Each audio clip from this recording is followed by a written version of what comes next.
காலை வணக்கம். இன்றைக்கி என்ன சொல்ல போகிறேன்னா, இந்த ஆடி மாதம் பற்றி தான் சொல்ல போகிறேன். ஆடி மாதத்தில் எல்லா அம்மன் கோயில் எல்லா கோயில்கள்லேயுமே இந்த ஆடி வெள்ளி அப்போ அவ்வளோ கூட்டமாக இருக்குது. பக்தர்கள் அதிகமாக அவ்வளோ கூட்டமாக இருக்கும். அவ்வளோ சந்தோஷமாக சாமியை கும்பிடுவாங்க, விளக்கு பூஜை இதெல்லாம் செய்வாங்க.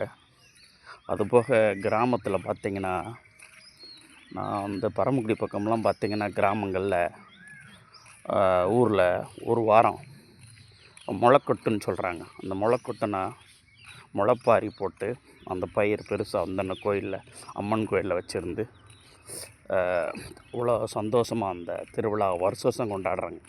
இந்த முளைக்கொட்டு வந்தாலே சின்ன பசங்களுக்கு ரொம்ப சந்தோஷம். அன்றைக்கெலாம் ஸ்கூலுக்கு கூட பசங்க வரமாட்டாங்க. காலையிலேருந்து திருவிழா வருதுறான்னு சொல்லிட்டு ரேடியோ செட்டெல்லாம் இருக்கும். இந்த பாட்டுக்கு நைட்டில் அந்த 4-5 நாள் ஒரு வாரம் அந்த ஒயில் போடுறதுன்னு சொல்கிறாங்க. அது இங்கே இந்த ஒயிலாட்டத்துக்கு சொல்லித்தர்றாங்க ஒரு பெரியவங்க. அந்த காலத்து பாரம்பரியமாக பாடின அந்த பாட்டை அப்படியே வரிசை கண்டினியூ பண்ணி வந்துக்கிட்டே இருக்காங்க. இந்த பாரம்பரியம் மாறாமல். அதெல்லாம் ரொம்ப சந்தோஷமாக இருக்குது. மறக்க முடியாத அந்த நினைவுகள். சின்ன பசங்கள்லேருந்து பெரியவங்க வரைக்கும் அந்த ஒயிலாட்டம் ஆடுறாங்க. அதில் சின்ன பையன் ட்ரைனிங் எடுக்கும்போது பார்க்குறான் பாருங்கள். அவங்கள பார்த்தே அவன் ஆடுறான். தனித்தனியாக சொல்லித்தர்றதில்ல. அவங்க ஆடுறத பார்த்து அவன் அப்படியே ஆடி அந்த பெரியவனாக வரும்போது அவனுக்கு அந்த ஒயிலாட்டம் ஃபெமிலியராக வந்துடுது. ஒவ்வொரு பாட்டுக்கும் ஒரு ஸ்டைல். எனக்கே ஆச்சரியமாக இருந்துச்சு. எங்கள் ஊர்லெலாம் அந்த கபடி விளையாடுவோம். பெண்கள் இந்த தாலாட்டு இந்த கும்மி கொட்டுவாங்க வட்டமாக இருந்து. இங்கேயும் எங்கிட்ட பரமக்குடி பக்கத்தில் பெண்கள் தனியாக வட்டம் போட்டு அந்த தானான கொட்டுறாங்க, கும்மி கொட்டுறாங்க பாட்டு பாடி. மற்ற பசங்கள்லாம்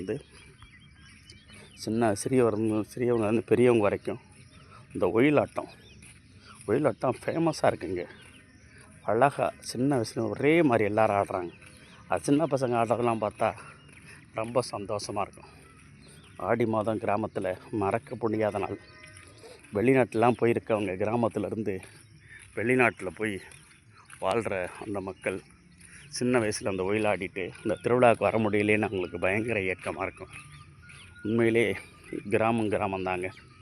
கிராமத்தில் அந்த காலத்துலேருந்து பாரம்பரியமாக தொன்று தொற்று பயன்பாட்டில் இருக்க அந்த விஷயங்களை விடாமல் கொண்டுட்டு வர்றாங்க பாருங்கள். விடாமல் கொண்டுட்டு வரணும்.